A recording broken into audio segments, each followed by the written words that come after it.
એક નાનકડી વાર્તા સંભળાવું. આ વાર્તા છે જંગલમાં વસતા પ્રાણીઓની. એકવાર એક ગધેડો વાઘને જઈને કહે છે કે તને ખબર છે કે ઘાસનો રંગ તો વાદળી હોય?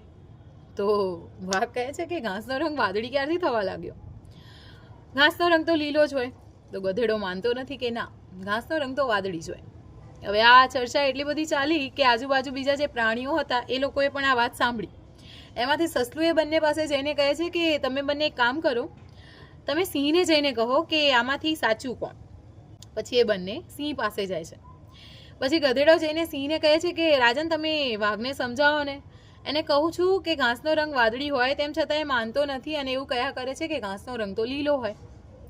પછી સિંહ આખી ચર્ચા સમજી જાય છે અને ગધેડાને કહે છે કે તારી વાત સાચી છે, ઘાસનો રંગ તો વાદળી જ હોય.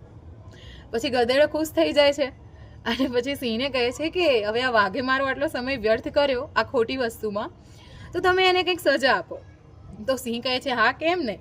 પછી એ વાઘને સજા આપે છે કે તારે અઠવાડિયું કશું બોલવાનું નહીં.